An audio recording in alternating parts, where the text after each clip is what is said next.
thank you everybody for joining so far. This is the second series in the three-part series of How to Become a Partner. Is there room for me at the table?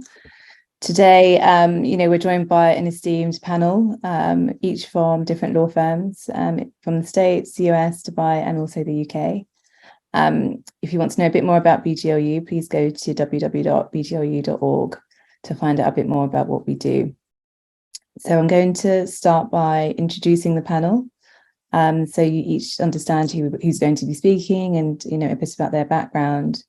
So I will start by introducing first Bernard Amu. So Bernard, if you can introduce yourself. Absolutely. Hey, everybody. Before we start, I have to give the disclaimer that, any opinion shared on this platform is my opinion and not the opinion of any organization or firm that I represent. Okay, now that is out of the way, let's go wild. My name is Bernard Amu, and I'm a partner at the firm in New York City called Bryant Robino. Bryant Robino is a transactional law firm comprised of seasoned and diverse practitioners who represent sophisticated clients on complex matters. The unique thing about Bryant Robino is we are a minority-owned law firm, one of the only law firms that represent clients of that stature. And our practice areas mainly consist of general corporate, capital markets and finance, including representing issuers and writers on municipal bonds, and also doing real estate and mergers and acquisitions work, as well as tax and employment law. My practice mainly focuses on mergers and acquisitions and capital markets and finance. I also serve as in-house counsel through the firm for other entities that don't necessarily have a legal department or have a smaller legal department. And so, the in-house lawyers on this call know, you're dealing with everything from, reviewing everything to everything. And so, as a new partner, one of my aim as a new partner was to work with a firm to establish an African practice group. We feel we are very suited for that area. And matter of fact, I connected with Roger earlier this year to sort of pick his brain on how to do that. Roger, so thanks for that.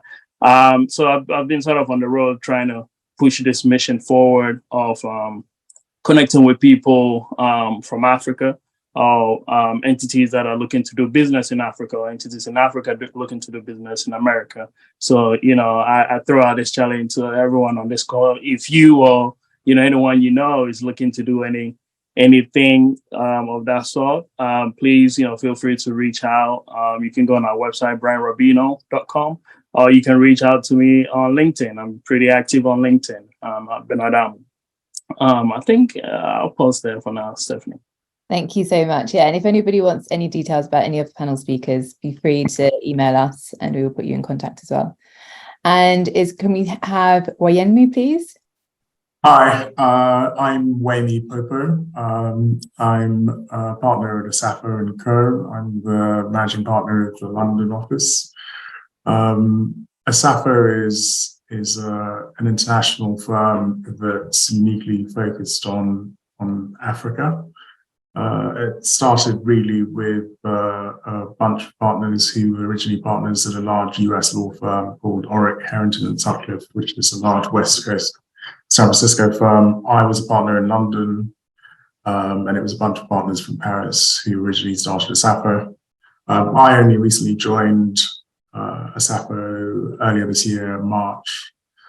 Prior to that, I obviously was at Orrick, but immediately before Asafo, I was at Aiken Gump, Strauss & Howard, which is a New York, Washington, DC law firm. I've had a sort of interesting, varied career. Started out at City of London law firms in the UK, and then migrated over to the US firms later on in my career, and sort of spent the last, 16 years really at US law firms. I was at Jones Day for a decade. So it's been an interesting journey. The focus really is on Africa. We're trying to do something that hasn't really been done, which is to build an international firm that's focused entirely on transactions and disputes in Africa. So it's been fun, interesting. So nice to meet everyone. Thank you so much. Thank you for that. Jenny, if you wouldn't mind giving a brief background about yourself. Yeah, sure. Thank you, Steph, as well, for inviting me. So my name is Jenny Dorset. I'm a partner in the banking and finance team at Norton Rose Fulbright in their London office.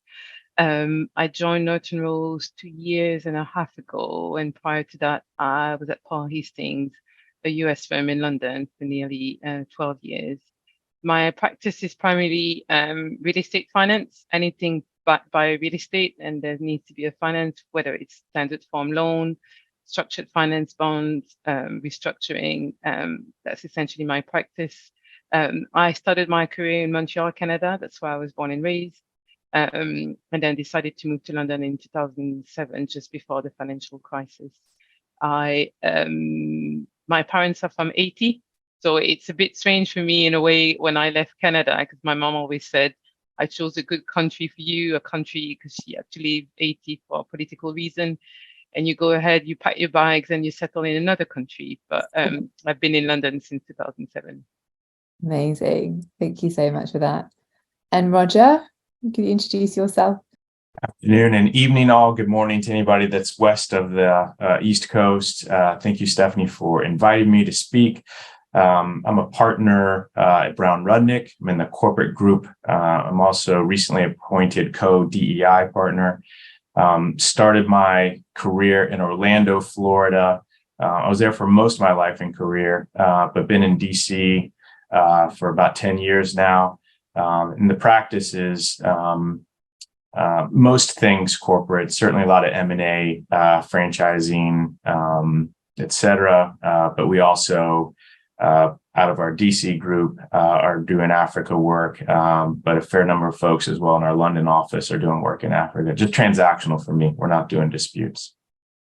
Fantastic. Thank you for that.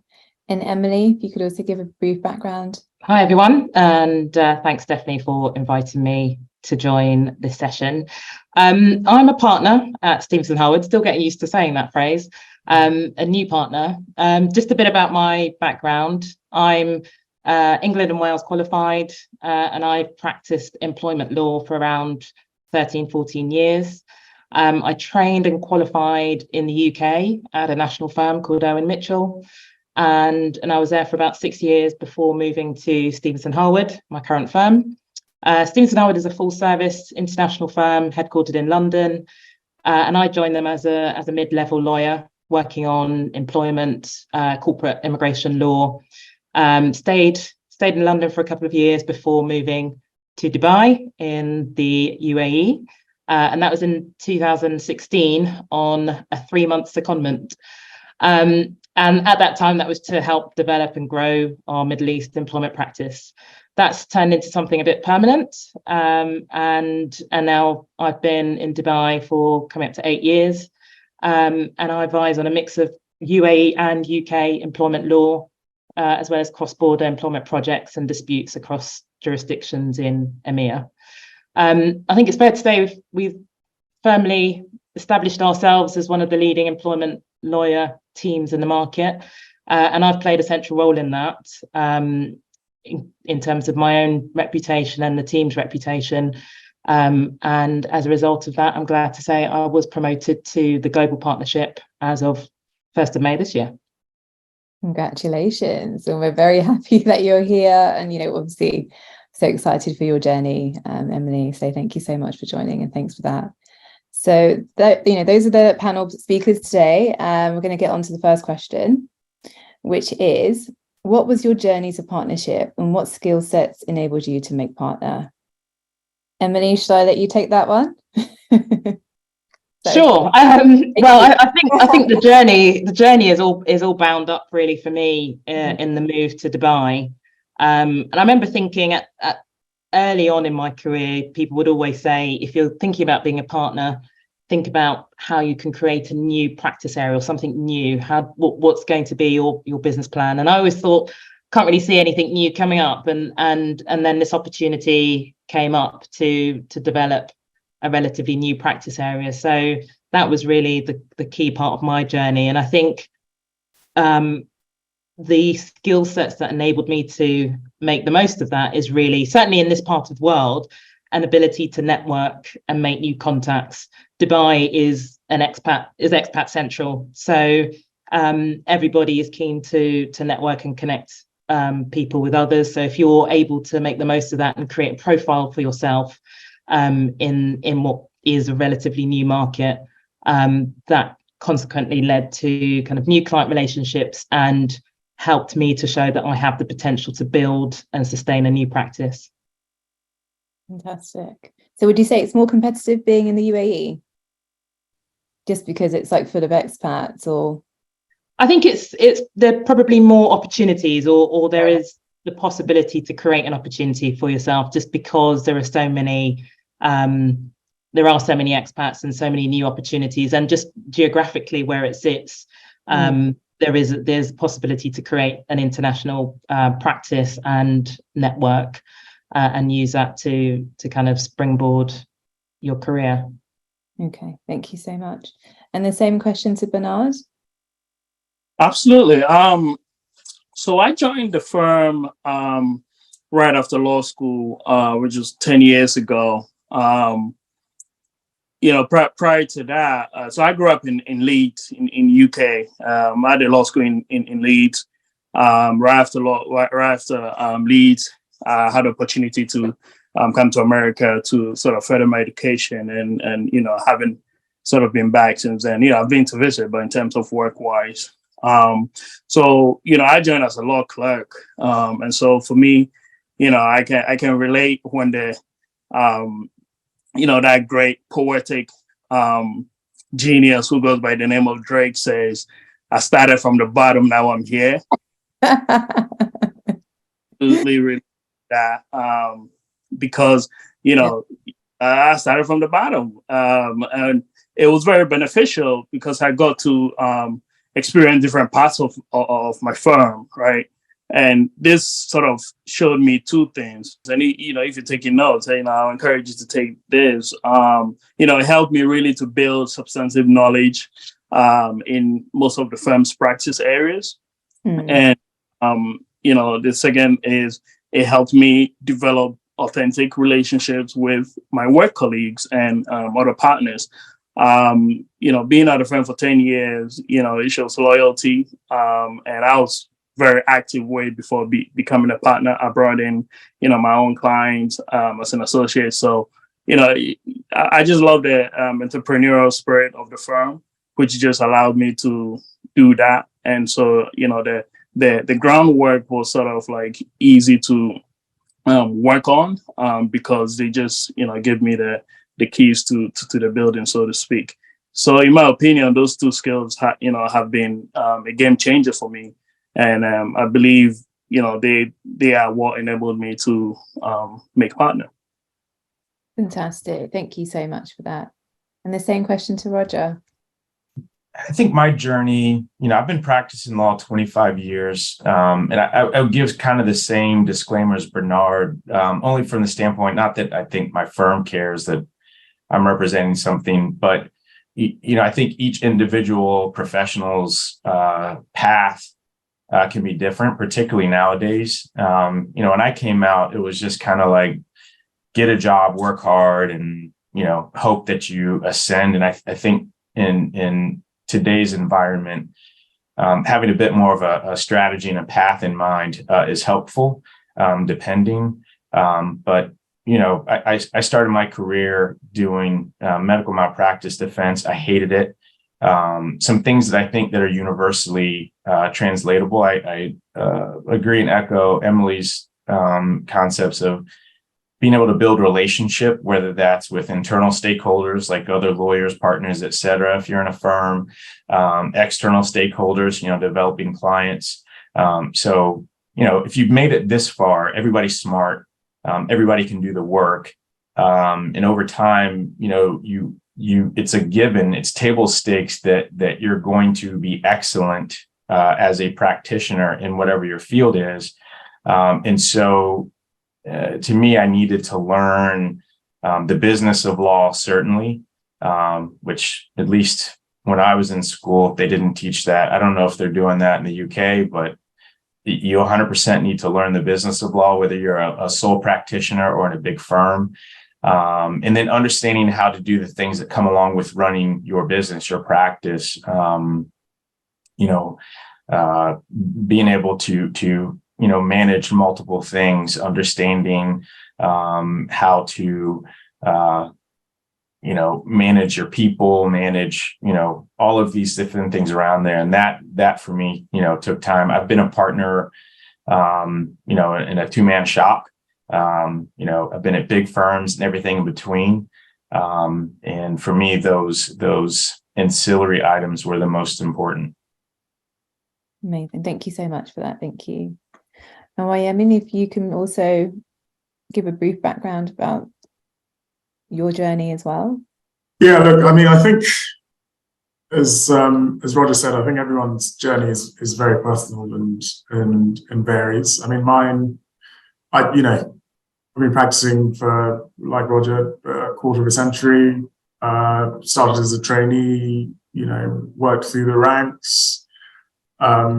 I think the journey for everyone starts at the basic training contract, and you qualify, and your primary objective is to qualify in the right area or department where you want to, and get as much experience as you can. And I was fortunate to do that. I wanted to be a corporate M&A lawyer, and I managed to qualify in the corporate finance department to Simmons & Simmons, which was what I wanted. And I worked very hard, and I had the opportunity to move to Clifford Chance and do what I thought at the time were, and certainly were, the larger, big ticket M&A deals, and I was fortunate to do that. And then for personal reasons, I ended up in Sydney, Australia, of all places. But there was the opportunity there to work, to join Jones Day, which is a massive US global firm, and there was an opportunity to be one of the guys who got in at the bottom and started the office in Sydney, and I did that, and that turned out for me to be, from a career perspective, fantastic, because it taught me, prior to that, I'd always been at the head office of every firm, and at HQ, where they're like 300 lawyers, 400 lawyers. And when you're in a big firm in a small office, you get to see, I guess you learn a lot about the business of law. You get to see how the sausage gets made. And for me, that was a total education, and a fantastic opportunity and a chance to learn how to win business, to see how, building a culture in a small office and see an office grow. And for me, it was just a fantastic opportunity. It gave me the opportunity to prove myself in an environment where my contribution was very valued, and that was my opportunity for partnership. It's my story. Fantastic. And would you say it's important to have more soft skills over the hard skills, in terms of being a more technical person, when you're trying to go for partnership? Or would you say? I think the reality is, as one of my mentors once used to say to me, technical skills are taken as read. I think the reality is, it's like being an athlete and not being fit. All athletes are fit. So I regard technical skills as the fitness required to play the sport. Then you need to play the sport, right? So I think you need to be technically sound, because it doesn't work without that. But then there are lots of other skills that I think you need to then thrive. I mean, in a funny sort of way, I think, if I were to be honest, I think there are two careers. There's the career before you become a partner, and there's the career after you become a partner. I kind of think, a lot of the career before the partner is focused on becoming a partner and being the best lawyer you can be. Right. And the career post-partnership, I think, is far more about the business of law. It's about growing your practice. It's about people management. It's about, a ton of other things that I think it's a slightly different career, I think. Clearly, you're still practicing and doing all the other things, but it's a lot of add-ons that I think, that there probably ought to be a bit more training, I think, for people about that's what it sounds like. About what happens after and how you manage your career afterwards. I see. Okay. Thank you very much for that. Okay, I think that's the first question. Second question is, what types of challenges do you face as a partner in your sector today? Can I stay with you with that one? Yeah. With me? Yeah, is that right? Look, I think I'm a transactional lawyer primarily, so I think, the challenges obviously are, macro. Lawyers don't create deals. We advise on, if you're a corporate or transactional lawyer, you don't create your work, you advise clients on the work, and in a lot of ways, you're at the mercy of the macro economy and what's going on in the broader economy. So, that's obviously a challenge that all M&A or transactional lawyers face.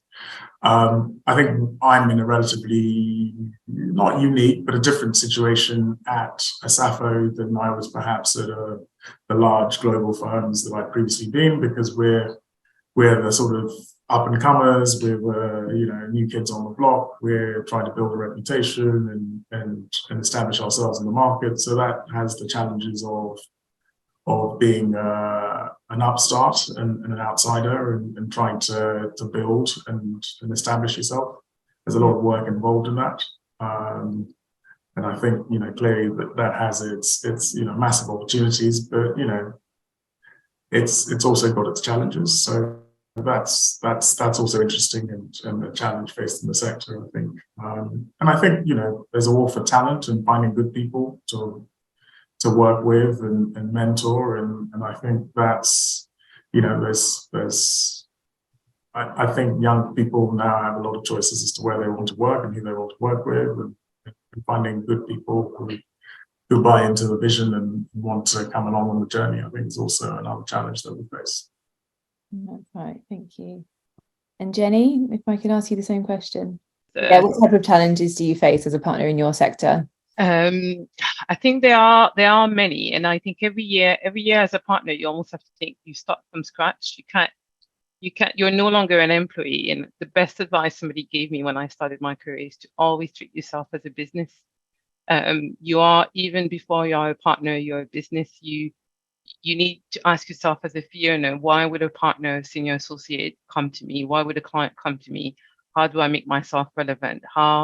If it's quiet, how do I keep busy? If it's busy, how do I keep busier and still delivering value? And I think every year it's almost similar challenges. The war on talent is quite real. And I think as a partner, it's because you are your own business, even if you sit within a business, you always have to make sure that you are properly staffed. You can only get to work if the work can be done. And therefore you have to train your team at the same time as doing the mentoring, which becomes harder when people are working in the office and at home.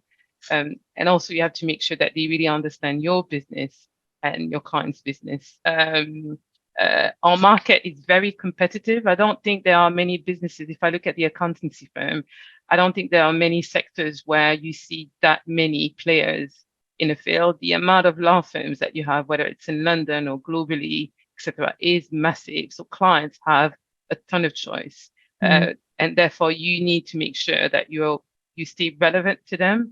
And it's not always about the social skills. It's not always about the networking. It's the added value. What is it that you have that they do not see in other fee owners or other partners? So I think these are the two challenges. Right. Okay. But how do you identify that need, or to create that kind of nuance in your practice? It's being, I see my clients almost, I think it relates as well that you cannot see your work as really separate from your life. So I see a client as another extension of my life. So I'm really interested is, what are they doing? What did they see? What is interested for them? So it's always about a quick catch up, always starts with me asking how they are and what they're doing. Me presenting some stuff to them and see if it's relevant, and they say, oh no, we're not really looking at ESG this year, Jenny, maybe next year. Oh, what is your focus then? It's always about that, but at the same time you have to make sure the work that you deliver keeps on being the best work, because the minute that they don't see the value in there, it's very easy for a competitor to step in and say, I could have done that for better quality at a cheaper price. Yeah. Okay, thank you so much for that. And Emily, if we get your take on that too. So challenges as a partner in my sector. I mean, I'm an employment lawyer. Every business has employees, so on the face of it, it should be quite easy to get business. But I've become an employment lawyer in a relatively new jurisdiction, in terms of development of the law, and the business community. And so the challenge for me is how to sell myself and what I do and the value of what we do. And it's not something I really had to worry as much practicing in London, because it had, there's such an established body of black letter law, and clients appreciate the risk and need for expert advice and paying for that advice.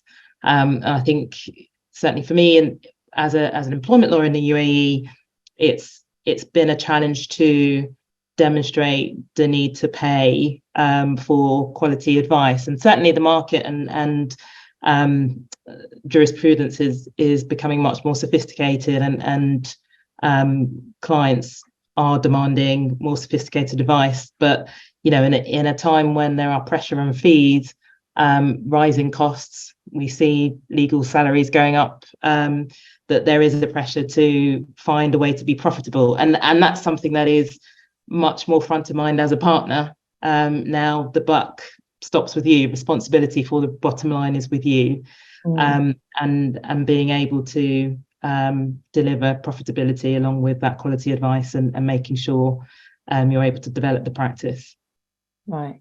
Okay. Thank you so much for that. And Roger, can you hear from you? Yeah, I'd echo Jenny's comments about value. I think that's a pretty consistent theme that runs across a lot of the questions that we have and across sectors. Clients are looking for it, firms are looking for it. And so figuring out how you deliver with the best value is always challenging. I think there's somebody, I think it's one of the Reed Smith's partners, I think. I heard one time talk about trying to figure out, people in our profession talk about balancing things. That's a word that's used a lot. And I tend to agree that word is inapplicable to our profession. I like juggling. That makes way more sense to me. You're constantly trying to figure out how to keep all of the flaming chainsaws in the air without dropping them, but invariably you're going to drop something. And so that's just part of it. And at least here in the US, don't know about the UK, but as a newly appointed DEI partner, DEI issues in America are really weird right now. And so it's an interesting challenge that just as a country we're trying to navigate. Yeah, I think it's the same over here as well, to be honest. A huge focus on D&I. Okay, and also Bernard, thank you for that, Roger. Absolutely. Before we go on, I want to give a big shout out to our Honorable Sharon Thompson, of course, our mama. I think, my fellow panelists have touched on a lot of things, and, I'm not going to repeat what they've said, but there's one aspect of partnership that I want to touch on, which is the leadership aspects of it. Because as an associate, you end up dealing with stuff that as a partner you don't deal with, but you're dealing with a new challenge, which is time. Because all of a sudden you're going from not only trying to do the work, but also trying to manage other people in doing the work and also bringing in the work. So as Roger said, the juggling, if you can get into the circus, absolutely, that'll be a great skill to learn how to juggle, literally. But as a partner, you're a leader, right? And you are managing people and their expectations, whether it's your subordinates, your superiors, or your clients, really. And I think one of the challenges every leader, faces is knowing what to do when you don't know an answer to a question or a situation. As a partner, people expect us to know everything, right? And the truth is, all of us on this call, we probably know a lot about whether it's our firm or our practice areas, and we can answer, any question on those areas. But the real challenge is what to do when, like Sway, you ain't got the answers, right? Like, what do you do? And I think in the midst of the challenge, you tend to develop this skill of knowing what to do, which is following up. I think the power of follow up really can make your career or break your career. I think, you have to, if you don't know something, you have to go back, do the work, come back, but you have to follow up. And it also helps you build trust, whether it's with your clients or your colleagues. So I think it's a power of realizing that you don't have the time, but also that you don't know what you don't know. And so you have to go do the work, come back and follow up. Okay, thank you. That's amazing advice, invaluable advice. Thank you very much for that. Okay, and going on to the third question, which is how can one improve their chances of being offered a partnership earlier on in their career? So it'd be good to hear, maybe the things you did, maybe it was having a mentor or, guidance from a particular person. And I'll start with you, Bernard. The $1 million question. Well, I got $1 billion answer for you, I hope.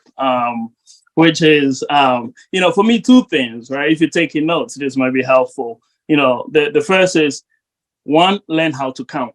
And I'll come back to that. I'll dig deeper into that. And the second is, put your efforts towards something that increases the bottom line of your firm other than your job description, right? So, the second one is obvious. Go to the networking event, put your name out there. Like we've already said in the prior questions, add value to people's work and stuff like that. But, going back to the first question, which is learn how to count.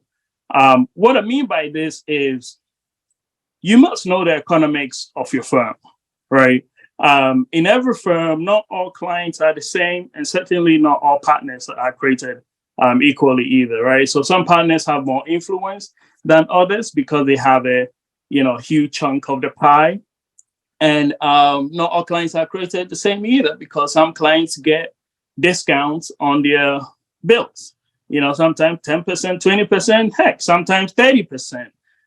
So you might clock 100 hours for a client, but if that client has a 20% discount, that realization, which is the actual fees collected and paid by that client, will only be 80% and not 100%. Now, you might be thinking, I am on a fixed salary, and so this really doesn't affect my salary. But what you don't know is in some law firms, when it comes to partnership, some firms don't only count the hours, but they count the actual money that they've collected based on your hours, right? And so, by this math, if your colleague worked the same 100 hours, but on a different client's matter who pays for 400%, your colleague's 100 hours is worth more than your 100 hours. Now, as you're facing, partnerships, they're not just handing them out. It's very competitive. So you want to take advantage of each and every step that will give you that competitive advantage. And this is one of them. And I'm sure every time entry system has a way for you to figure out whether whether a client is subject to a certain percentage or even, 100%. Now, the real value here is, it's not to say don't work on those clients' matters, work on those, but figure out those clients that pay 400% or, even a lesser percentage discount, and go after those clients, not, for yourself, but seek those lawyers working on those clients' work and work with them so that you can at least catch up. Now, the second thing might be, if you find yourself in that situation, you might think, well, I want to bring in my own clients, because that will also help you, sort of put your face out there. And the third is, if you find yourself in a situation like that, look out for the rainmakers at your firm and find a way to work with them. Now, several, firms may have several rainmakers, right? Sometimes they are very obvious, sometimes they are, not so obvious. I remember a rainmaker at one of the firms that I met. He was not the most flashiest or the most confident person you ever meet, but this guy brought in enough work where I believe he can buy the world and over. So, you want to be careful for those, you want to look out for those people, but it all comes down to, you have to do your research. You have to know the economics of your firm. You have to know what the criteria are. Forget the hours. Everybody's going to clock those hours, but you have to know those technical details. Okay, thank you so much for that. Thank you. Jenny, can I ask you that same question? Yes, and the first thing I'll say is that we're quite privileged in the profession that we are. Whether you're a partner or not, we end up having skills that very few within the world that we operate will have. So I always advise against, I know it goes against the theme of the panel, but I always advise against starting a career and saying, I'm going to look at this and I want to make partner and I want to do it 6 years and that's it. Because everyone's career is very fluid and nobody knows essentially where they end up. I still don't know where I'll end up by the time I retire. I have an idea, but you have to allow your career to grow with the economy, to grow with your firm, to grow with the opportunity. And don't close the door because that door doesn't look like partnership day one. So it's the first thing that I'll start saying. Now, improving your chance, I think the starting point, and it's also very important at the beginning of your career, even though you want to make partner, to go and start with the foundation. It's not about being a 1 year or 2 year PQE and saying, I want to make partner, I'm going to network, I'm going to start bringing on business. You do have to start initially by being good and excellent at what you do. But being good and excellent at what you do doesn't mean you need to work harder than the other. You also have to work a bit more clever. Do people see your work? You do not have to work 2,000 hours a year if everybody does 1,000 hours a year, but you work, somebody else gets the credit for. And it's the one thing I did initially in my career that I did wrong. I was not taking enough credit and I was working harder than I should have had. So make sure you get the expertise, make sure you get the foundation, but make sure that people know the work that you do and you start advertising yourself. Once you get to that level, which I think is 1 to 2 years, maybe for some 2 years, depending on, it's about now that people know that I'm good and they know and I get the visibility, how do I secure my position within this firm, which is almost a family, right? Once you do the work and you're secured, people want to see you grow. And how do you get accountability from your environment about your career? And at that point in time is start networking internally, start making the connection, start talking to people. I like this firm. This is what I want to do. I want to grow my business. Where are the gaps? What is it that I can do? Start getting involved. I started my career being afraid of politics, right? You don't have to get involved in politics. You still have to be present and there and be in the chit chat so that people see that you are part of the firm. Again, I think this is a 2 or 3 years. And at some point, depending again, some firms might offer partnership in 6 years. But when you think partnership is at the horizon, it's all about your business plan. And I also think your business plan can start early on, but your business plan, wherever you are, and I also think as an in-house person, it's relevant. It's a bit a representation of who you are as a professional. And in a law firm, it's the work that you've done previously, the key clients that you've worked. Who do you know are these clients and how do you do in building these relationships? How do you get visible within the firm and outside of the firm? So it could be any networking industry, any articles that you've done, any BD or development and stuff. And then it's about the financials. Are you able to track down the amount of fees that you've done and recovered per hours? Do you work in a way that is the partner can recover your fees, or do you put it so many hours that it has to be a write-off? And I do advise as you're going through your career, maybe every 6 months or every year when you do your review, write everything down, because at some point you'll be asked to do a business plan. And I often ask, what do I put in my business plan? You put all that. You put, these are my key clients. These are my key transactions. This is where I'm known in the market. This is what I do for this client. And this is the space where nobody else operates. And this is my investment. And you can keep that even if you go in-house, because you know what? You will end up being a mini partner advising your own client when you move in-house. So wherever you end up doing, just always keep in track that kind of business plan. Thank you so much. That was very helpful. Thank you. And Roger, can you hear from you? Yeah, a lot of good words, I think. To me, alignment and mission is really important for any organization. And I also think a lot about game theory in general. So in other words, again, we're talking about partnership, which is pretty broad, but that can mean a lot of different things in a lot of different places. So to me, it's really important to figure out, am I aligned with the organization with which I'm looking to become a partner? And if not, it's going to be really tough no matter what. Like, all of the other things can be true, but it's going to be really hard. And there could be any number of things that create misalignment, and so alignment, I think, is important.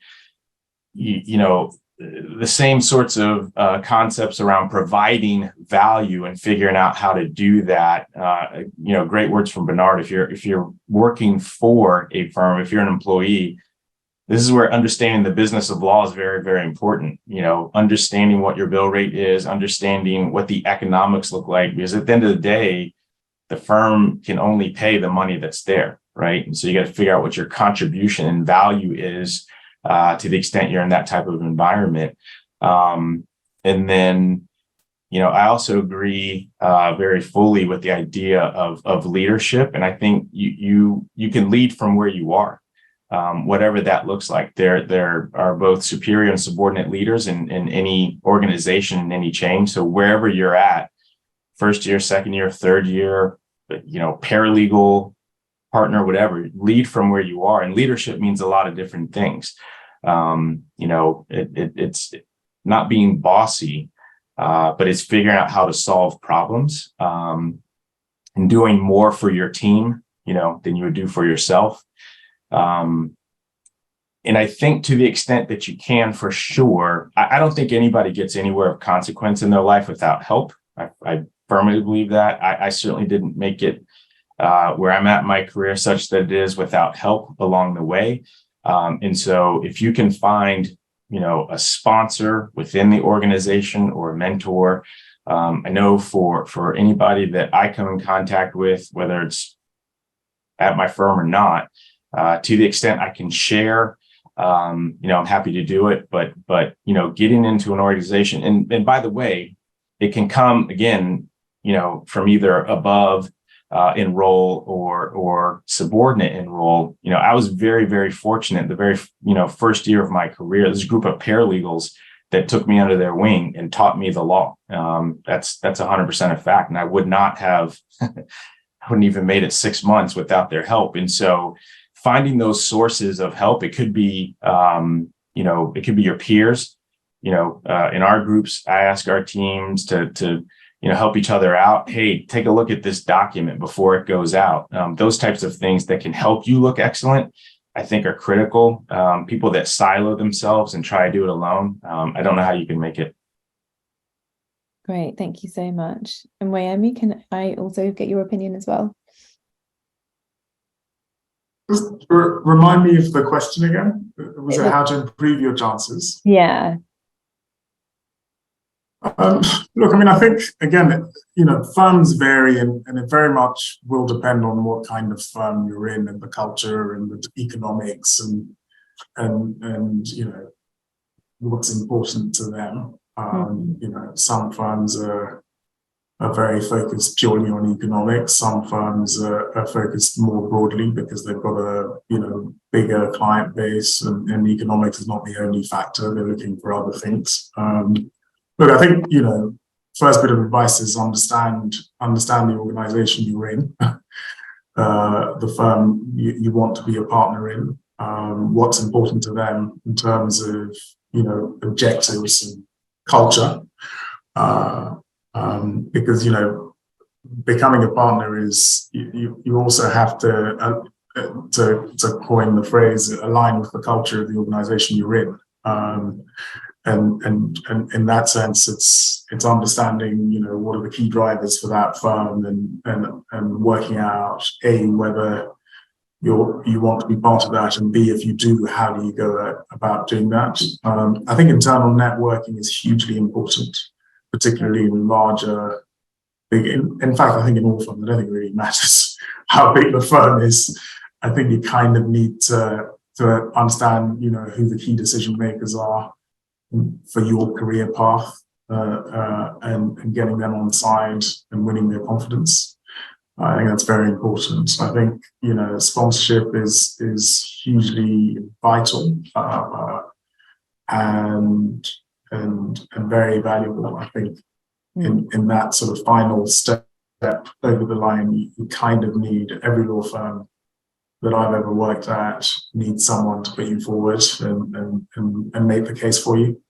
And therefore you have to win the confidence of certainly at least one or more people within your organization that will vouch for you and say, look, we think this person is worthy of taking a punt on it to take the next step and is ready for it. So I think, you know, the other stuff is pretty, you know, you need to be a great lawyer, you clearly need to have a good manner with clients and all the rest of it. But the reality is, you know, it's an internal decision primarily. You know, clients, it's very rare that a client is going to make you a partner unless you brought that client in or you're the most important person for that client, right?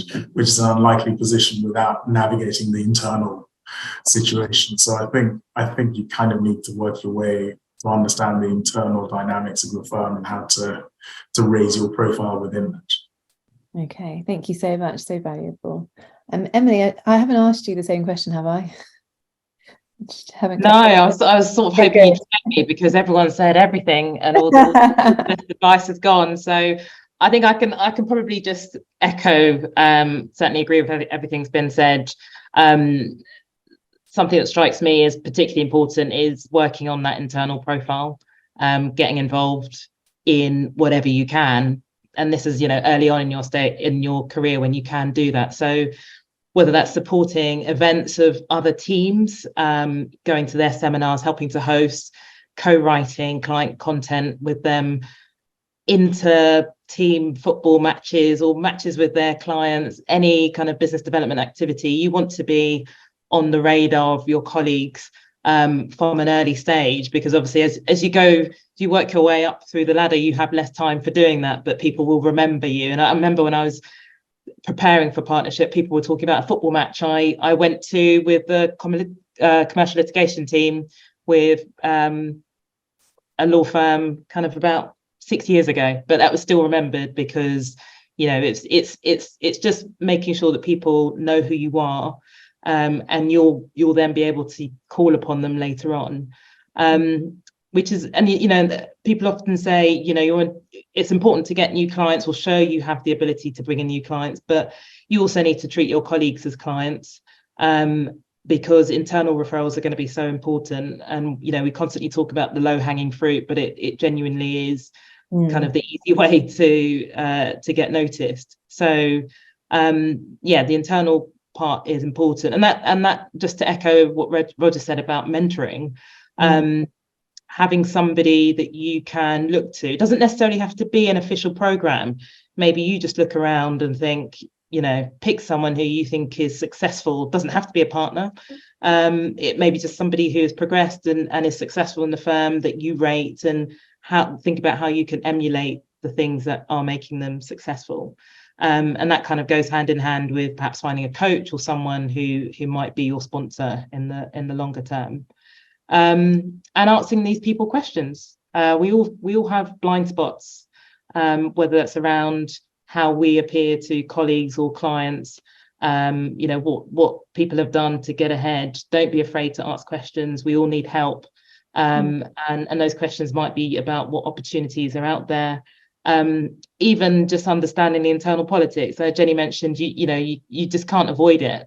You don't necessarily need to get involved and be part of the politics, but it's, you know, you need to be aware and cognizant of the machinations behind the key decisions that you're going to want to be a part of at some point. So And that's, understanding, who has influence, how the firm works, how decisions are made.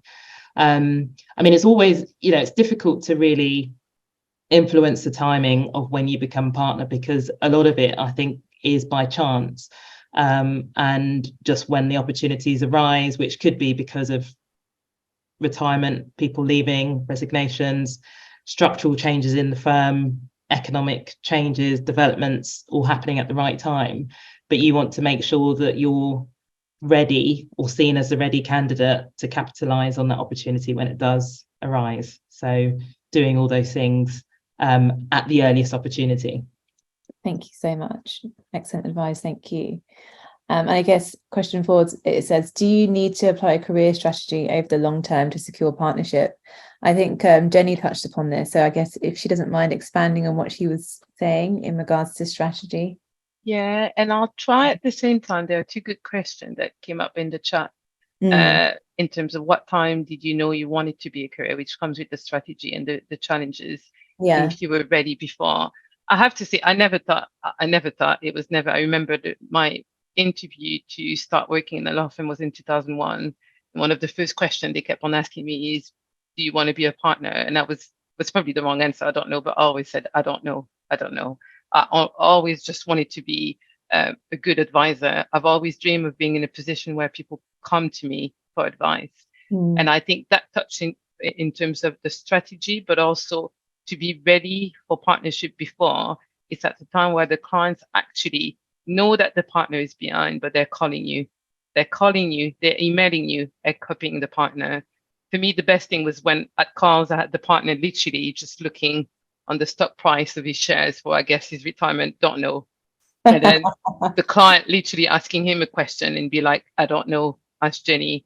The bills, I was sending the bills, the fee quote, I was doing them. It's very key to, you kind of know you can do it when you already started doing the stuff. And it also creates a bit of the support from the client. When you actually say to them and you get close, I'm trying actually to push for partnership. And they're like, well, you know what? I'll start communicating with you. So these are all part of the strategy. The challenges that I face is that you end up having, first, it took me a long time to realize, and I had to come back to my first maternity leave a year after to see my colleague, same level, being promoted to partnership, and realize nobody had asked me, nobody had engaged with me. I never said anything. And then before I went on my second maternity leave, I then decided I might as well have a chat now. I'm not going to go take a break, not knowing if I should do this or something else. Yeah. So I ended up asking, and I was shocked. And it's the best advice as well. I keep saying to people, when you're ready and you know you want to do it, even before and you have second thought and you're not sure, start voicing to whoever is the partner in your team, your sponsor, your mentor. I want to be a partner. What do you think I need to do? What are the prospects? Start having, because the minute I said that, I realized I created a sense of the partner in my team saying, fine, let's work towards it. I can't make any promises, but this is what you have to do. And I realized he didn't think I wanted it. And I don't even know at the time if I was sure. You don't actually know what and trust me, you don't. Because I think when you know, you start having that. But you never absolutely know. So don't question yourself whether or not you need to be sure 100%. Just go for it and see what happens. And the challenge is that people were joining the firm lateral and they were junior and they kept being promoted. And at some point I said, if it's not this year, I'm going to go and try it somewhere else. And then I got promoted within 2 months. Maybe something started changing inside me and people saw that, oh, hold on, we might lose her. But anyway, I probably said a bit too much. No, we're very happy that you're candid about your experience. So thank you for that. And Roger, your experience about a strategy? Well, I certainly think it's a much better approach to have a strategy and a plan, an end state, if you will, if you can do that. I did not have that when I came out. I became a partner 5 years out of law school. When I left the firm that I was at, took my biggest client and said, I'm gonna see what happens. And I don't even know if that's possible nowadays. Maybe it is. But I do think, right, like partner is a title, right? And I think in our profession, generally speaking, we're pretty good at being tied to the identity of a title. So I would encourage people, number one, like, know who you are first, right? Law is what you do. It's not who you are as a human. And I think the other thing I think about, Bill Walsh is an American coach. And I think he said, like, champions behave like champions before they're champions. And that kind of resonates with me. You know, if you decide this is the path that I want to be on and I want to become partner, act like a partner, and you will earn that, right? You can earn your place there. And again, yes, there's alignment with the organization, everything else. But I do believe, having been a part of committees that review these things, it's part of the analysis that you're under scrutiny for. Like, part of being ready is your leaders looking and saying you're acting like a partner, you're taking on the responsibilities, you're doing those things that partners do. And so I would encourage people to think about that. If that's what you want, act like it, and it'll come. Fantastic. And just to let everyone know, Wyoming had to go because he's catching a flight, so he's left the conversation, but obviously we're all still here. So just to let you know. And also, Bernard, your experience? Yeah. So this is, Emily, I understand this is the painful part about going last, because all the good answers are sort of given out already. But I'm going to touch on the soft skill, which might not be so soft in this day and age, which is think of personal brand. Think of your personal brand. What do you want to be known for? When people are behind closed doors, having a conversation about whether you're ready or not, whether they should make you a partner or not, what do you want them to sort of, you know, what should remind them of you? What skill about you should remind them that, oh, actually, you know what? Let's talk about Jenny. You know, the other day she gave me a great work. You know, if doing great work is what you want your brand to be, you have to go after it. You know, whatever the brand you want to put out, you have to commit to it and you have to stick to it. So that's what I'm going to say on that. Okay, thank you so much. I think that's everybody for question 4. I'm going to move on to question 5. And the question is, where can I find help in deciding whether to accept an offer of partnership? Bernard, should I take that with you? Since Sure. Yeah. I'll be first. So I think, you know, you have to first look within your firm. People in your firm will know better than anyone else, you know, whether to take this partnership or not. You know, I think it was Jenny that said, look and go have conversations with people who are already in that position, right? Like, go find the partners that you are, you know, sort of friendly with, or, you know, you think will be open to have a candid conversation about partnership and what it takes to be a partner. You're looking for those people. Also look for the people who've just made partner at your firm, because they will have a whole lot to say.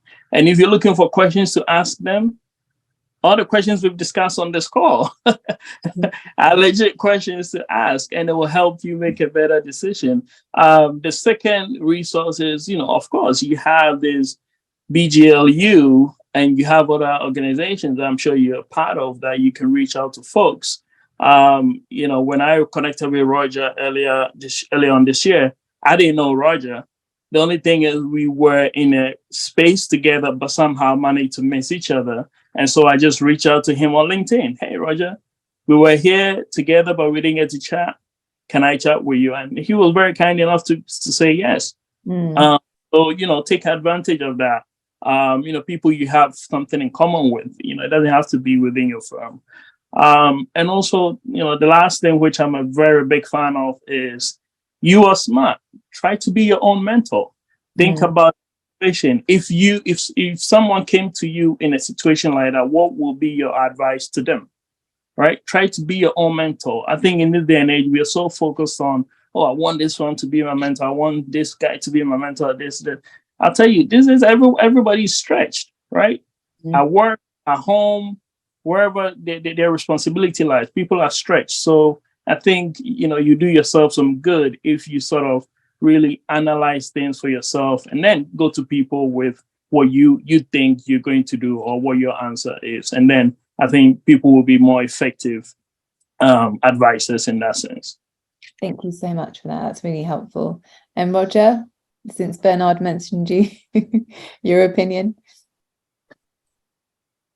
I tend to agree that I would certainly encourage folks to, look within first, because I remember when I was a young associate looking around at the partners at one of the earlier firms that I was with, thinking, I don't ever want to be these people.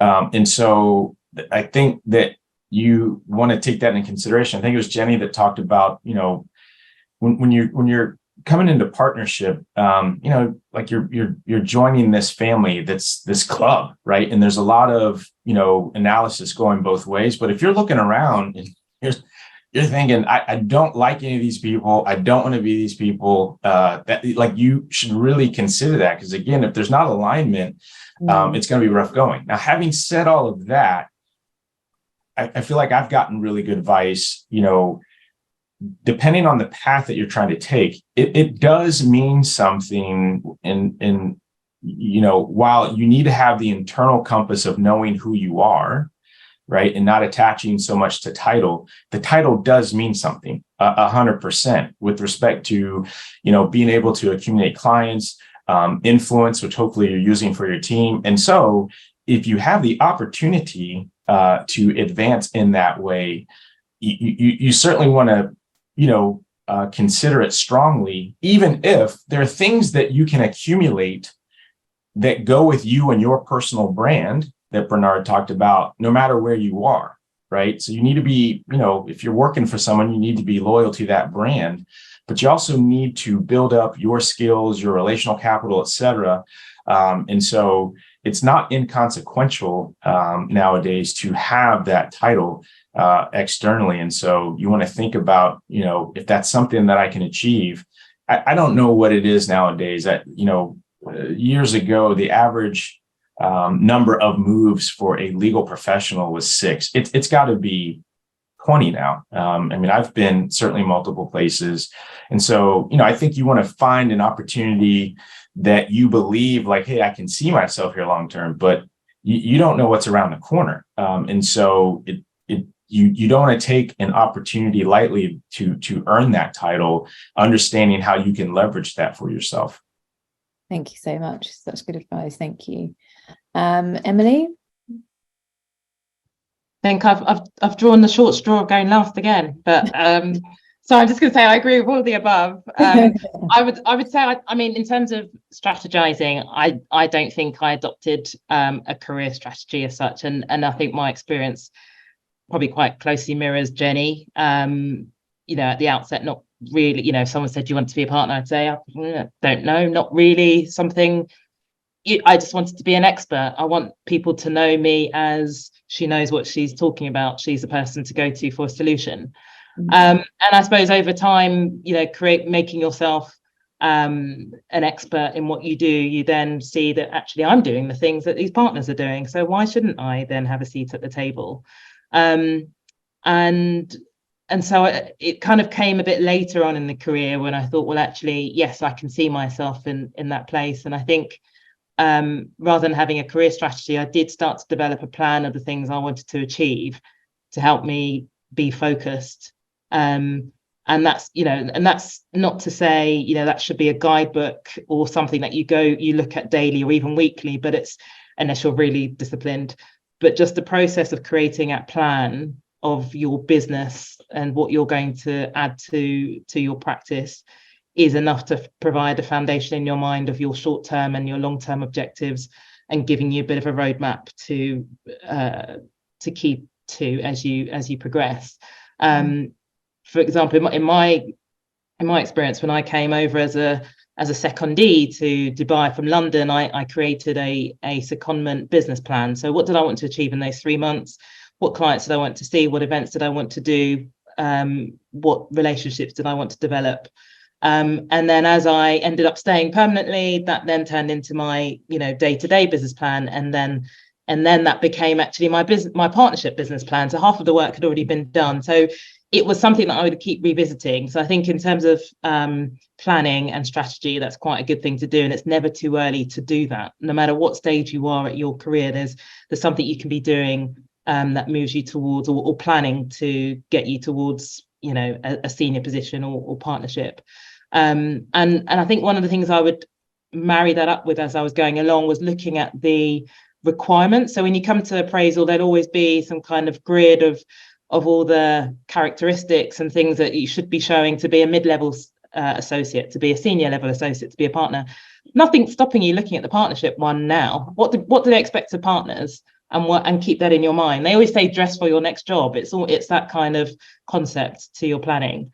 And just to answer one of I managed to escape answering the last question, so I'm going to pick up a couple from the chat. And somebody has asked whether how to get out of supervision. And I think this kind of goes back to what Jenny said about, as you're working your way through and you're looking at what is expected of a partner, start to exhibit those expectations. So do the fee quotes, do the billing, offer to do these things. It's moving away from not necessarily completely disregarding your supervisor, but trying to imagine that actually this is your client, this is your relationship, this is your piece of work. What are the next steps? Preempting that. If it was your client, how would you want to deliver that service? And even if somebody else ultimately has the final say, that doesn't stop you doing the groundwork. So that you've got the mindset. And even if it's, okay, look, we're this far along in this matter, we need to start thinking about billing because we talked about, these are the milestones that we would bill at. So just act like a partner to as far as you can. And while I'm here, there's one more question. Someone's asked a question about UAE law and how do you keep track with changes? The UAE is a very unique jurisdiction, and sometimes not all laws are handed down in the way or locations you might expect them to be. Obviously, many firms will have subscriptions to legal databases provided by LexisNexis or other companies. And there are just a whole array of sources of information, and in some respects that can be Twitter. So sometimes the government does make announcements of changes to the law via Twitter or official press websites, and actually having those relationships out there. Sometimes people get information about laws, and often they come out in Arabic and they may not be translated for a while. So if you've got connections and people do get first dibs of first drafts, then it's having that network to be able to get to that first. Thank you so much for that. Thank you. And Jenny, lastly. Put myself on mute. When think about accepting an offer for partnership, I think a few people have mentioned, start talking to the people who just made it. I got so much information. You're never able to talk about income or salaries, but when you do ask, and you need to know that what you're getting is equal to what other people are getting. You want to understand what is it, who did they have to speak to? So always talk to the people who just made it, who just gone through the process. And also they'll have way more relevant information. Some of the partners that have been there for 10, 15 years will tell you about certain criteria that apply to them. And some of them are completely detached from the current process and don't realize that some of the criteria have changed. Talk to other people in other law firms who've also been made to the process. The one thing I would say though, especially now it's so fluid between law firms and the move, never think it's there or it's the end of everything. If you're trying to push for partnership and it's not happening, and for me it happened like that, it was a next year or next 6 months. But at some point, if you realize it's never going to happen, it's not the end of the world. You can have also a successful career somewhere else. And sometimes it's taking the courage and say, you know what, I have to admit, it's disappointing. It's not going to happen here. This firm is not ready for me, or there's no business plan or the business case, or my department is already filled. Go and look somewhere else, make it happen somewhere else. Yeah, no, that's fantastic advice. Thank you very much for that. Okay, the fifth question. Where can I find help in deciding whether to accept an offer for partnership? I guess sorry, that's the one that I was answering. That's Sorry, I went too quick. no, that okay, fine. I guess, well, you've answered that anyway. So, Emily? I'm going to have to copy Jenny's answer, I think. I mean, there was no question for me in that I wanted to take it, but I think, as she said, speaking to recent people have recently gone through the process and understanding how they're faring post partnership promotion and the challenges that they're facing. So you're ready for that and you understand what you're getting into. And likewise at other firms as well. I think they were my sources really in going through the process. Yeah, thank you. I'll go to the sixth one because I think it's a bit of an overlap and I know we're pushed for time. And the last question is, if you could give your younger self one piece of advice, what would it be? And can I, since you're here, can I ask you first?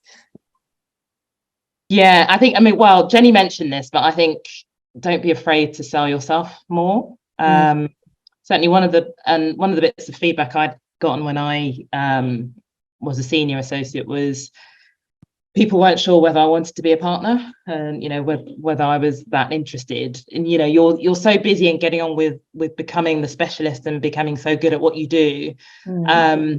But apparently there was something about that didn't convey my ambition and gave the impression, rightly or wrongly, that perhaps I was quite ambivalent about moving up to partner, which I found quite perplexing because people would say she's so ambitious, but we don't know if she wants partnership. And you know, you think you're doing all the right things and demonstrating all the right attributes, but sometimes you need to make sure you are bringing these things to other people's attentions, the ideas that you have. Don't assume that people know about the new client you've developed or the opportunity you brought to the firm. You need to really shout about it, and not be squeamish about it. And I'd say probably, you know, as an earlier application to that in your career as a junior, that goes back to kind of being seen, having a profile standing out as somebody who, you know, who wants to and will be a partner in good time. Thank you so much for that, Emily. And Roger, what advice would you give to your younger self? Yeah. The thing that I wrote down, I was answering the questions and thinking about it, was that I would have advised myself to find perspective earlier in my career. And for me, that meant, you know, I was pretty jaded and disgruntled with the law in general, tried to get out for a while, about 10 years in. But, you know, as I worked through that, the things that I figured out again was that chasing like the lifestyle and the titles and making those things the goals was not rewarding or fulfilling. And then when I was able to kind of recenter and find contentment in what I was doing and pursue those things, you know, my experience was much better. And then I would echo and affirm what Jenny said earlier very much, which is, you know, again, understanding the environment that you're in and understanding that it's possible to be in a place that for many reasons where you are qualified, you are acting like a partner, and for whatever reason you're not being promoted, it is very much a financial decision for the firm. And so depending on the firm's economics, that can play into it. You very much could be in a situation where you're looking around at colleagues and thinking like, I'm definitely a much better lawyer than that person. So politics can play in, you know, certainly firms and partnerships that find people and decide, I say that they're tapped.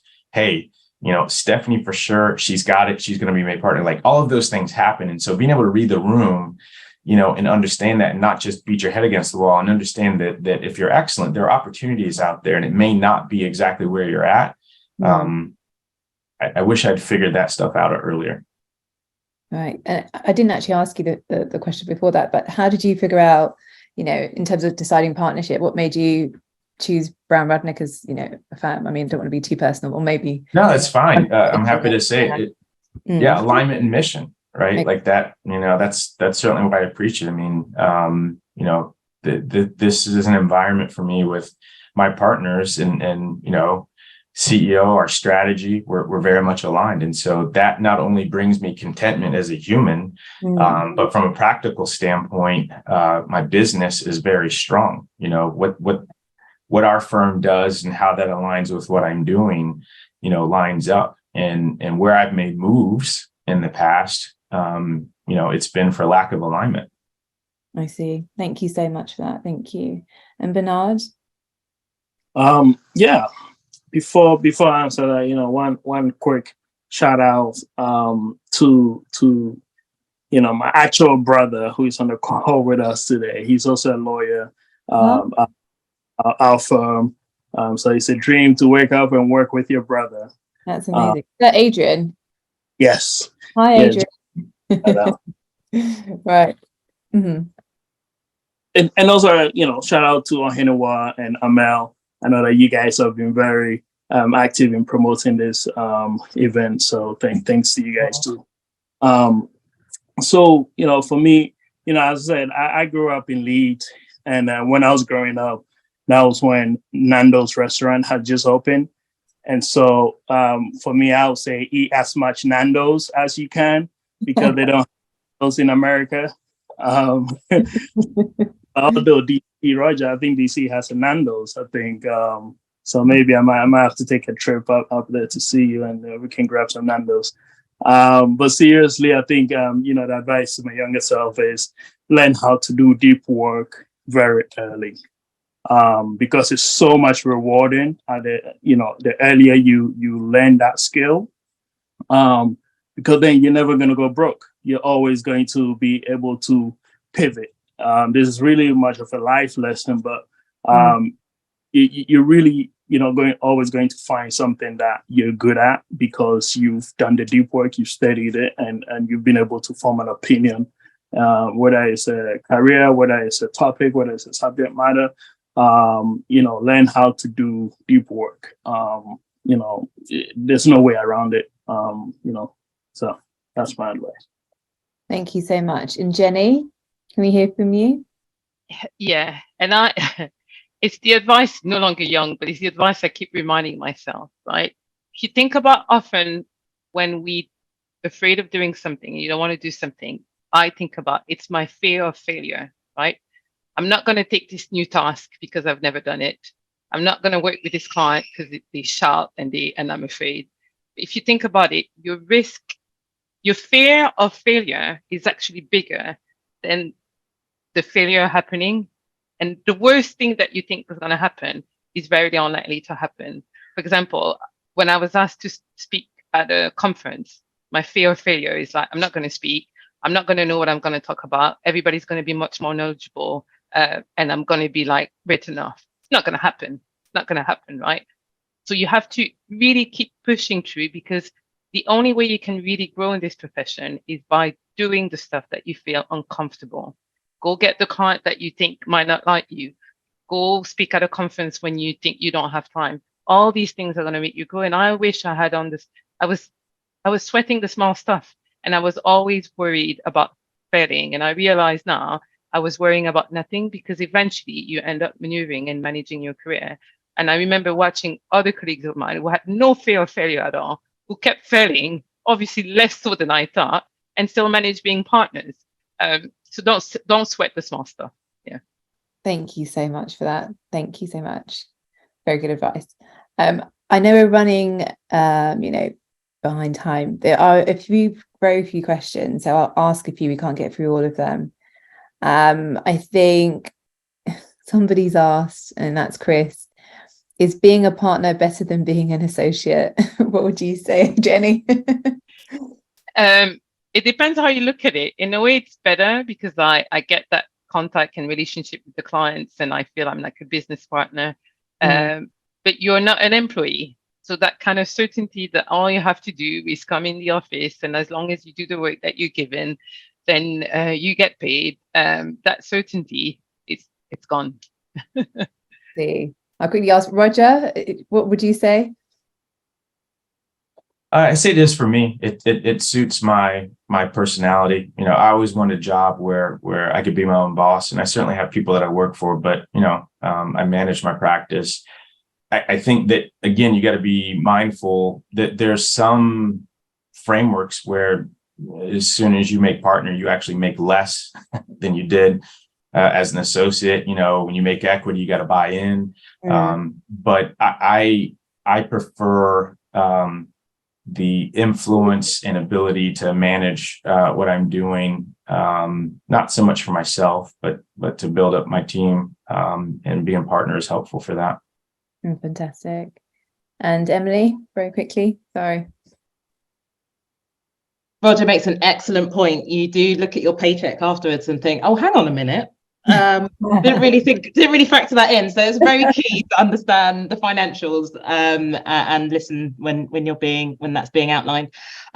For me, absolutely. I think I enjoy the greater control over my time, where I can do tasks, the kind of clients I work for, the kind of work that I do.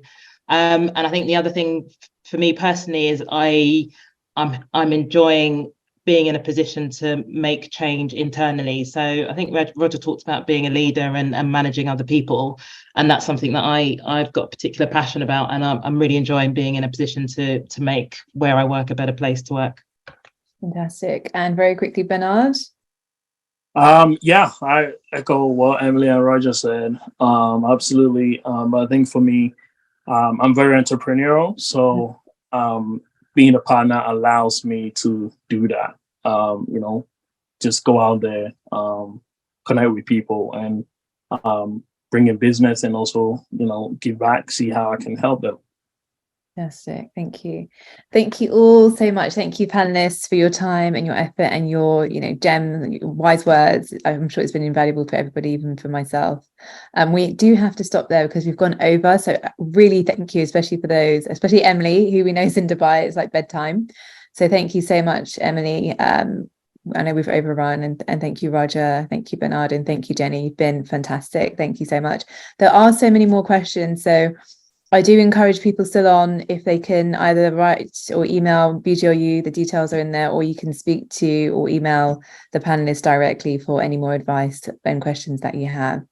But again, thank you so much. And we've had fantastic feedback. So thank you so much. Thank you. Have a good day. Good day. Thank you. Bye. Bye. Thanks a lot. Bye.